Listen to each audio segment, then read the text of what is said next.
So your production is going to be mastering in HDR, and you want to monitor in HDR while you're shooting. Excellent. But how do you actually do that? That's the question we're going to answer in today's video, brought to you by SmallHD.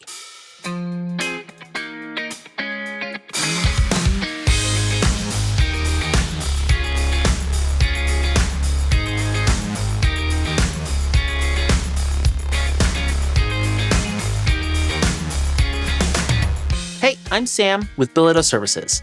I'm an independent filmmaker, colorist, and expert in video technologies, including high dynamic range video. I've partnered with SmallHD to bring you today's video in order to answer a question that both they and I get asked a lot and want the professional community to understand. I'm going to show you the approach that I take when setting up HDR monitoring on set.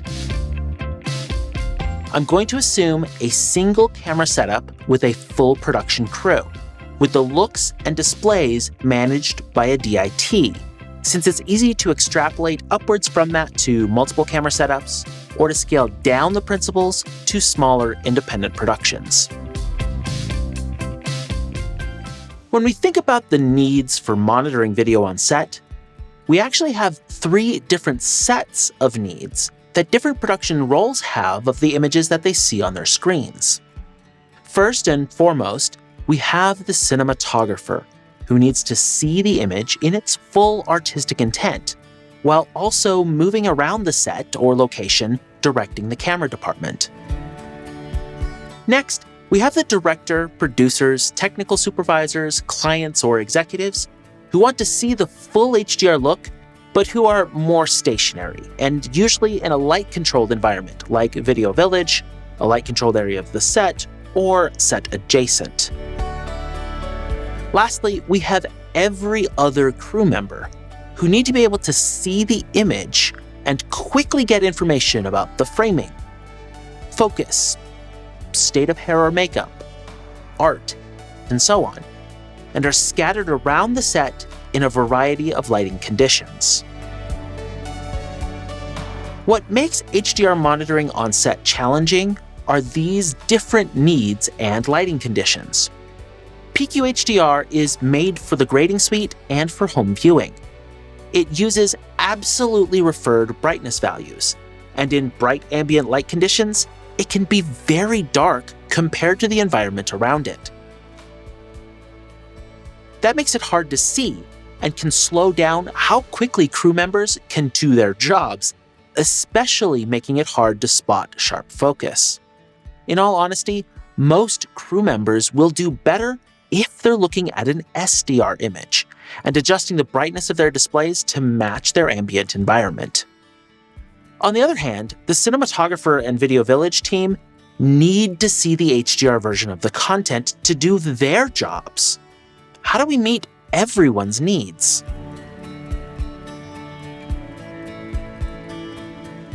Let's draw this out as a workflow. On the input side, we have the camera, generating a wide gamut and log signal. On the output side, we have 3 different video needs: HDR in a light-controlled environment, HDR in a light-adaptive environment for the DIT and cinematographer, and SDR in a variety of lighting conditions for everyone else. To get the video from the camera to the screens, we're going to think about 3 steps. The first step is to convert and normalize the camera signal. Then we're going to apply the artistic look designed by the cinematographer. And third, we're going to conform the master image into the formats needed by each group of displays. It's important for you to remember that the image you see and perceive on the screen is different from the data that represents that image. I go into more detail about that difference in the free version of my course From Scene to Screen, the HDR Image Pipeline, available here on YouTube. I'll put a link to that discussion in the description below. But the short summary of that discussion is that as long as we're careful with our color management and the displays interpret the data correctly, we can produce the same or similar image on different displays using different video data formats like log, PQ HDR, or gamma-based SDR. Okay, back to the workflow. The first step is to convert and normalize the camera's image. The converting part of that step is optional. You can add looks in camera-wide gamut and log without any issues. Or you can do your look work in PQ, ACES, or some other format. The normalize bit is a technical compensation step where you balance slight differences in white balance or exposure between cameras and compensate for intentional overexposure for cleaner blacks or underexposure for highlight retention. Here, you'd add a push or pull process to bring the middle exposure back to the normal range, or to the range intended by the cinematographer. The look step is pretty well self-explanatory. Lift, gamma, gain, slope, offset, power, hue, saturation, LUTs, whatever you want to add to alter the look of the image goes here. When doing the looks for HDR, one thing you'll need to add here that you usually don't have to add for SDR is global contrast. Traditional SDR added contrast for you at the display. But with HDR, your image is absolute. You need to bake in that contrast as part of your look before you send it to your displays. Once you've added your look, you've created your master image as either scene-referred HDR in a log or ACES format, or as a display-referred HDR in the PQ format. If you're working in a scene-referred format, you'll convert it to a display-referred image in the Conform step. The Conform step takes your master HDR image and adapts the data to each of the different crew needs. For your light-restricted Video Village HDR, you'll send them the HDR image as if it was done in the grading suite, with your 0 EV middle exposure mapped to 12 to 18 nits in PQ, unless otherwise intended. Since they're in a light-controlled environment, their eyes will adjust to the image on the screen, and it won't look too dim. Because of the number of people using this display, usually a calibrated HDR television is the best option for Video Village. A lot of modern HDR TVs have exceptional color rendition and will faithfully reproduce an HDR master image.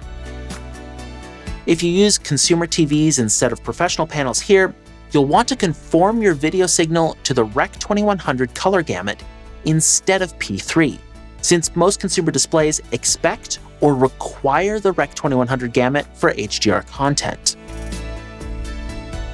For the cinematographer's monitor or the grading display at the DIT station, you'll want to do a two-part conform. You'll do the conversion into PQ HDR, usually with P3 color primaries, but you'll also need to add a technical ambient matching exposure adjustment, so that when you interpret the image at the display, the image brightness matches the ambient viewing conditions.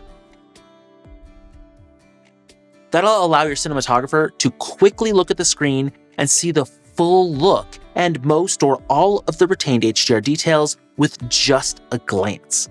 For the cinematographer's display, you'll want a display that has at least 800 nits peak brightness, a dynamic range of at least 14 steps or 16,000 to 1, and that accurately displays the colors and saturations within the P3 gamut. This is where the SmallHD displays are going to be your best friend. They accurately reproduce the HDR and color values and have the brightness range to give you flexibility in exposure adjustments to compensate for ambient brightness. For all of your other displays, you'll want to convert the HDR image into display-referred Rec 709 Gamma 2.4 SDR. Using the optical space, map your HDR's middle exposure to about 2.5 to 3 steps below SDR peak, between IRE 40 and 50. Either allow your highlights to clip, or roll them off starting at about -1 to -0.5 steps below SDR peak. What that's going to do is create an SDR signal where the mid-tone contrast and the relationships between colors is going to be right when reproduced on a high-quality and high-brightness SDR display. That'll allow you to adjust each display's brightness to match its ambient lighting conditions, while still creating an image on the display faithful to the intended look. The quality of the display is important here. Not every SDR display will handle these kind of pseudo-HDR looks correctly. That's one of the reasons why I love the SmallHD Cine and ultra-bright monitors. Their processing engines are exceptional at rendering display-referred SDR, and I trust their color. And their ultra-bright series gives you a crisp image even in the brightest of outdoor shooting conditions. That helps every crew member on set do their job with speed and proficiency. This workflow sounds a lot more complicated than it actually is, and performing each of these 3 conceptual steps is actually fairly simple. These steps are simply a way of breaking down what we have been doing in SDR and converting the thought processes behind it into working for HDR. One way to perform these steps is to use a computer running Palm Force Live Grade, DaVinci Resolve Live, or some other live grading software to handle the convert and look steps to generate a unified house master signal, and then conform the signal at each display using a prepared LUT running on a Teradek color, or in the Viewer app if you're using the ServPro system, or by using pre-configured LUTs or the integrated converter on the SmallHD displays. Or you could handle the conversions in stages, adding a LUT to the camera output, or a Teradek bolt that handles the convert and normalize step, adding a look using live grade or a prepared look LUT, and then preparing 3 separate pre-conformed feeds at the DIT station, which you can then send back out using a Teradek wireless, SDI, or HDMI connection to the different kinds of displays you're using. Or you can roll all of these steps together into 3 separate LUTs that combines the conform and normalize, the look, and the output conversion into a single LUT that takes the camera log as input. You can then take these LUTs and load them downstream on each display, or on a bolt, color, or in the Viewer app. While getting HDR around your production is slightly more of a challenge than distributing SDR, it'll allow you to understand how your audience is going to experience the content you're so carefully and intentionally creating. You'll be able to feel the realism and power in the images you're crafting as you capture them, and be able to elevate your content into the format of the future. I cover the concept of HDR look development and a small amount of the technical color management process in my course From Scene to Screen, the HDR Image Pipeline, as well as covering how to start thinking about your images in HDR, which you can find at MasterHDRVideo.com. If you're a DIT who needs to deploy these kinds of solutions and want to get started in a hurry, get in touch with me. I'm more than happy to consult with you on handling the technical conforming and to help you get where you need to be. I'd like to thank SmallHD for sponsoring this video and for their commitment to bringing color-accurate, rugged, adaptable, and affordable displays to our production environments. Check out their new Cine and Vision series of 4K monitors to see for yourself how 4K and HDR can elevate your productions. Don't forget to subscribe to this channel for more tips, tricks, and tools for working in HDR. And let me know if you have any questions or comments below.